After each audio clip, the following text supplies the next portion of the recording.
ಆದಿಕಾಂಡ 12ನೇ ಅಧ್ಯಾಯ 2ನೇ ವಚನ. ನಾನು ನಿನ್ನನ್ನು ದೊಡ್ಡ ಜನಾಂಗವಾಗುವಂತೆ ಮಾಡಿ ಆಶೀರ್ವದಿಸಿ ನಿನ್ನ ಹೆಸರನ್ನು ಪ್ರಖ್ಯಾತಿಗೆ ತರುವೆನು. ಕರ್ತನ ಪ್ರೀತಿ ದೇವಿ ಜನರೇ, ದೇವರಾಗಿರುವಂತೆ ಯೇಸು ಕರ್ತನ ನಾಮದಲ್ಲಿ ಮುಂಜಾನೆ ವೇಳೆಯಲ್ಲಿ ನಿಮ್ಮನ್ನು ವಂದಿಸುತ್ತೇನೆ. ಕರ್ತನ ಈ ದಿವಸ ಕೂಡ ನಿಮ್ಮ ಕೂಡ ಮಾತನಾಡಿ ನಿಮ್ಮನ್ನು ಬಲಪಡಿಸುವವರಾಗಿದ್ದಾರೆ. ಪ್ರಿಯರೇ, ದೇವರಾಗಿರುವಂಥ ಯೇಸು ಕರ್ತನು ಅಬ್ರಹಾಮನನ್ನು ಕರೆಯಲ್ಪಟ್ಟಂಥ ಮೊದಲನೇ ಮಾತುಗಳು, ನಾನು ನಿನ್ನನ್ನು ಆಶೀರ್ವದಿಸಿ ನಿನ್ನನ್ನು ದೊಡ್ಡ ಜನಾಂಗವಾಗುವ ಹಾಗೆ ಮಾಡುತ್ತೇನೆಂಬುದಾಗಿ ಹೇಳಿದರು. ನಿನ್ನ ಜನಾಂಗ ಆಗುವ ಹಾಗೆ ಮಾಡಿ ಆಶೀರ್ವದಿಸಿ ನಿನ್ನ ಹೆಸರನ್ನು ಪ್ರಖ್ಯಾತಿಗೆ ತರುವೆನೆಂಬುದಾಗಿ ಹೇಳಲ್ಪಟ್ಟರು. ಇಂದು ಅದೇ ಕರೆಯುವಿಕೆಯನ್ನು ನೀನು ಸಹ ಹೊಂದಿಕೊಂಡವಳಾಗಿ ಇದೆಯಾ? ಆದರೆ ಕೆಲವೊಂದು ಹೋರಾಟಗಳು ನಿಮ್ಮ ಜೀವಿತವಿರಬಹುದು. ಅಬ್ರಹಾಮನ ಜೀವಿತವೂ ಸಹ ಇದೇ ಪ್ರಕಾರವಾಗಿ ಇತ್ತು. ಅಬ್ರಹಾಮನ ತಂದೆ ಅವರು ವಿಗ್ರಹಾರಾಧನೆ ಮಾಡುವಂಥವರಾಗಿ ಇದ್ದರು. ಆದರೆ ಅವರ ನಡುವೆ ಸತ್ಯವಾದಂಥ ದೇವರನ್ನು ಹುಡುಕುವಂಥವನು ಅಬ್ರಹಾಮ. ಅವುಗಳೆಲ್ಲವೂ ಸಹ ಅವರ ತಂದೆ ಮಾಡುವಂತಹ ಎಲ್ಲ ಕಾರ್ಯಗಳು ಸಹ ಸೃಷ್ಟಿಯಲ್ಲಿರುವಂಥ ಕಲ್ಪನೆಗಳಾಗಿ ಇತ್ತು. ಇದನ್ನು ಅಬ್ರಹಾಮನ ಎಂದಿಗೂ ಸಹ ದೇವರೆಂಬುದಾಗಿ ಹೇಳಿ ಅಂದುಕೊಳ್ಳಲೇ ಇಲ್ಲ. ಅವರ ತಂದೆಗಾದೊಂದು ವ್ಯಾಪಾರದ ಕ್ರಿಯೆಯಾಗಿತ್ತು, ಆದರೆ ಅಬ್ರಹಾಮನಿಗಾದರೂ ಆಟಿಕೆಯಾಗಿತ್ತು.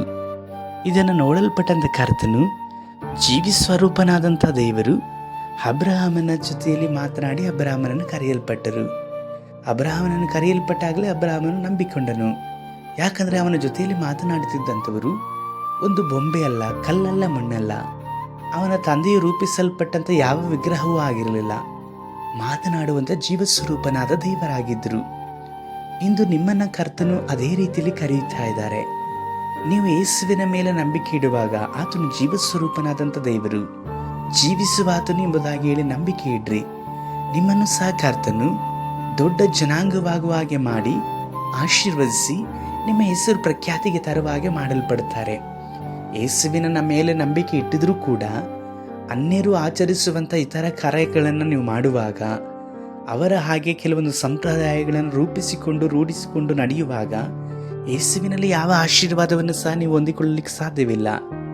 ನಿಮ್ಮನ್ನು ಕರೆಯಲ್ಪಡುವಂಥ ದೇವರು ಜೀವಸ್ವರೂಪನಾದಂಥ ದೇವರು.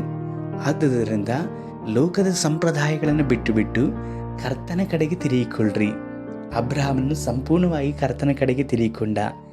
ಇಲ್ಲದ್ದನ್ನು ಇರುವ ಹಾಗೆ ಕರೆಯುವಂಥ ದೇವರೆಂಬುದಾಗಿ ಹೇಳಿ ಕಲ್ಲಿನ ಮುಖಾಂತರವಾಗಿ ಸಹ ಮಗುವನ್ನು ಆತನು ಕೊಡಬಲ್ಲನೆಂಬುದಾಗಿ ಹೇಳಿ ನಂಬಿಕೆ ಇಟ್ಟಿದ್ದ.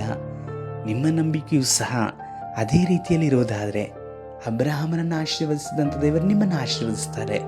ಲೋಕದ ಸಂಪ್ರದಾಯಗಳನ್ನು ಬಿಡ್ರಿ, ಯೇಸುವನ್ನು ಹಿಡಿದುಕೊಳ್ಳ್ರಿ. ಪ್ರಾರ್ಥಿಸೋಣ.